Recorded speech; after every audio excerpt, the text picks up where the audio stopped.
này lịch sự nhỉ? Cái nào có chọn Thế à? Chẳng nghe. Thế là hôm Hôm nay ấy, bố tiến bộ hơn là để thấy cơm thì xuống ăn không phải mời. Cho nên là bố thấy lạ đúng không? Còn đâu mọi lần nằm trên kia thì phải hét. Hét thì phải ra tận nơi đấy, kiểu như thế. nơi dậy rồi đói.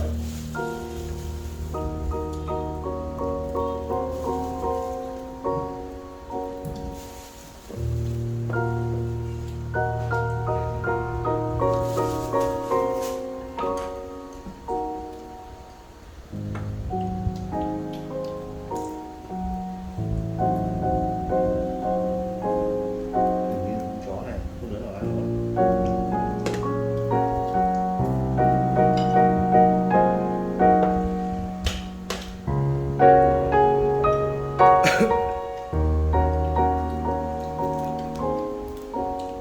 Chắc cái này thôi. Ở đây nó có thể nó vẫn ấy. Đấy, siêu lạc đây hả? Con đi. Ngon này. Nặng quá. Nó cân quá. Trước đây lạc mà, mỗi hôm có tí mỡ ở đây dặn hết cho mẹ, mua lạc cho má mà. Cái cay. Có bác ở đây đó. Cái này. Ngọt quá.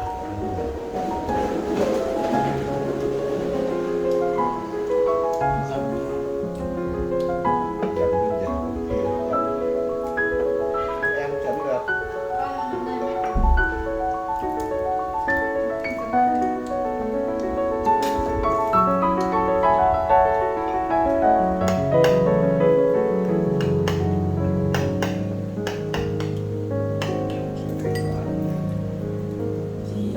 Đàn ông cay. Chị Thủy đấy, ăn ớt át. Rồi, Con Quyên bao nhiêu tuổi nhỉ? để chị Anh bảo tí rồi. Nguyễn được. Cưới rồi đã thì tự nhiên đã 11 rồi. Tự nhiên chứ. Nhưng mà em Ông bé ăn cận số. Ừ đó. Cá sấu à?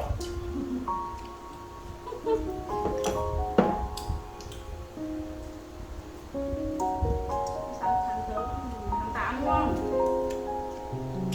Như mẹ nó vào tháng 8 rồi nhỉ? 89.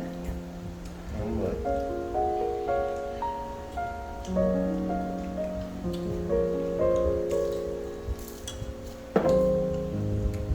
Đấy, cái này là siêu lạc ngon thế gì nữa, ăn đi. Nào cho thịt lạc. Chẳng biết đâu mà chiều được ạ. Đây, có cái tí mỡ như thế này thôi mà gắp ra cho mẹ rồi. Thì cái này nó là quá phù hợp rồi đúng không? Ăn đấy. Gì trước?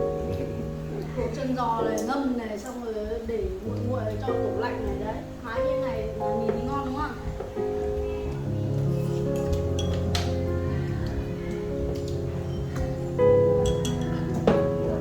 Chân giò nó chắc. Thì cho tủ lạnh là nó mới cứng. Nem hải sản hay nem gì ạ?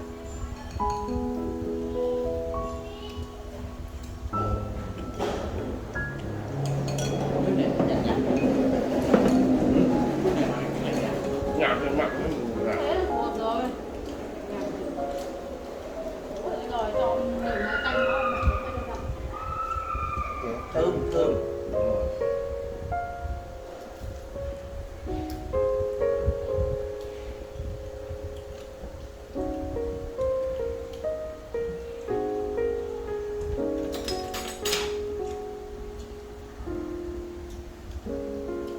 Xưa em con cho chị em lá chanh, xong rồi sau khi ăn cả lá chanh thì để ra cho nó thơm ngon.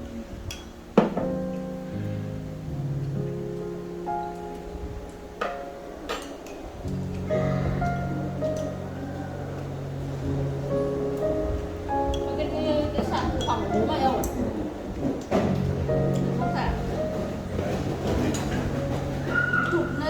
mình mốc với xem có thích không.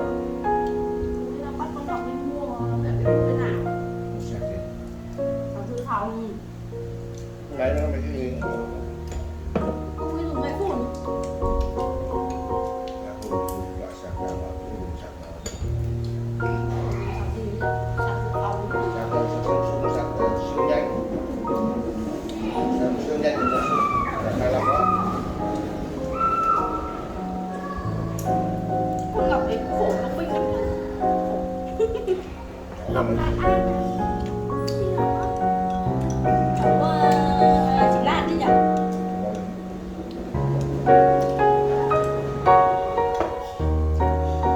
Điện bảo là ông ấy bảo em là ngày mai phải có.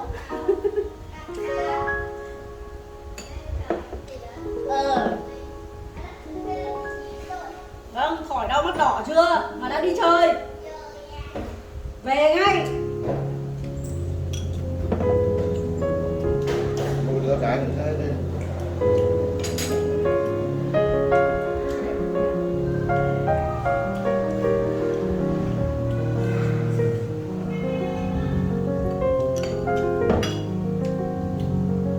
Lúc này cho thêm tí cay nữa. Ngon.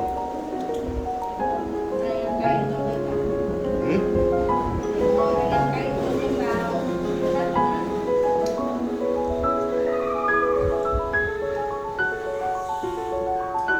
Ai phun nó chắc có cái gì.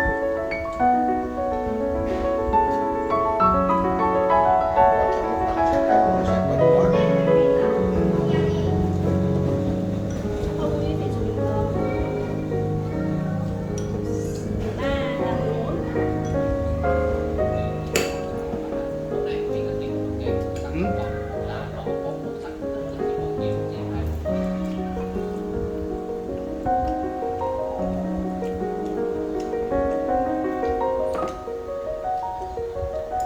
Sạc anh đặc lắm.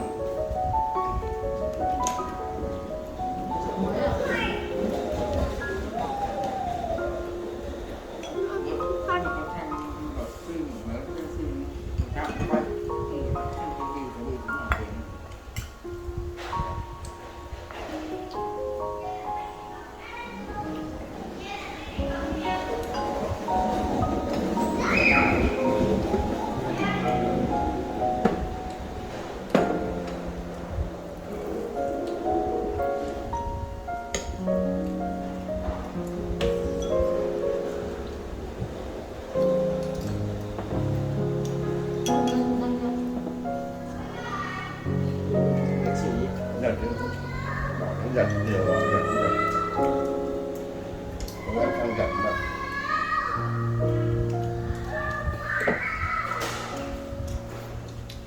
Con luộc cái gì con đấy. Con đầu chỉ một con hòn đá cái gì đấy. Nhắm mắt búng.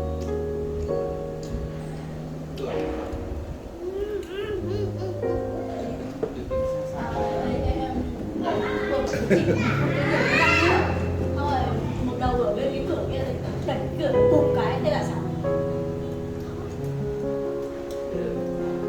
Một là cứ để nó tự động xong rồi hoặc là Sáng chú hiểu chú lay chú giật cho bạn cho. còn hai là Chuối nhưng mà chưa sờ tới đã dùng. Thế là nó sờ đấy rồi. Nói là bắt chân rồi. Cẩn thận trong cái nuốt cả răng ấy. Không có được đâu. Kinh nghiệm rồi. Kinh nghiệm gì? Thế có biết kinh nghiệm là gì không? Kinh nghiệm là đấy, thức ăn thì tôi bị đấy đâu. gì? Kinh nghiệm là gì? Kinh nghiệm là cái việc này đã xảy ra một lần rồi. Đúng rồi. Nữa còn. Không. Con sẽ bị nước thôi. Thức ăn thì tôi Ăn ấy. như nó bị nuốt phải răng một lần nào đấy. Chưa, gần thôi. Mà nuốt sao được? Thuốc tắm. Thuốc ăn có thuốc. Có gì là răng. Nặng thế. Con thường đó. Vòng ra ngoài. Cắm thế này.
làm cái gì? Mít, quả mít xanh, xong rồi muối như muối dưa ấy. Không được lõi từ chuối. Nói gì? Lõi chuối. Không. Lõi từ cây chuối.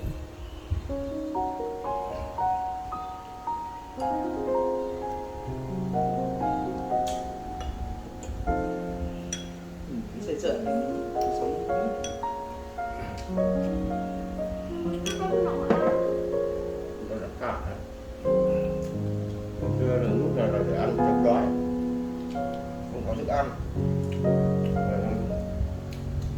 Nó rồi nhiều cây mít, mít trắng xanh người ta hái xuống, người ta dao băm có hình cái sợi này, bạn là ruột của mít hay là vỏ? cạo cắt cái lớp vỏ ra ngoài lên, nó băm, nó có cả rồi luôn. Hạt cả thân nhé, cái nó xong rồi muối lên, muối dưa ấy.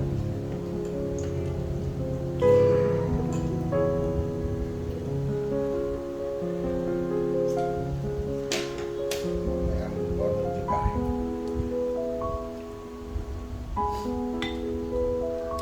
Ăn thịt thấy chưa? Ừ. Ngon đấy thịt à?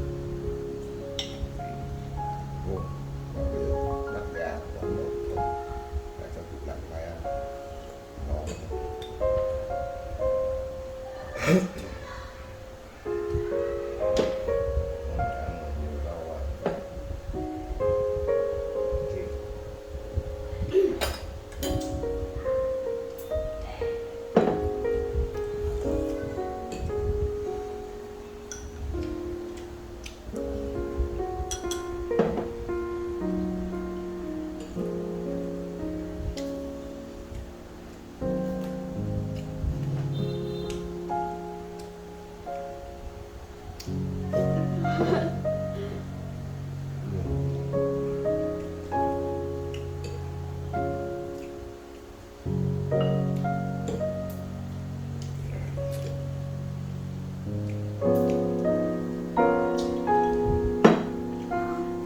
Nó đổi thành thành lúa.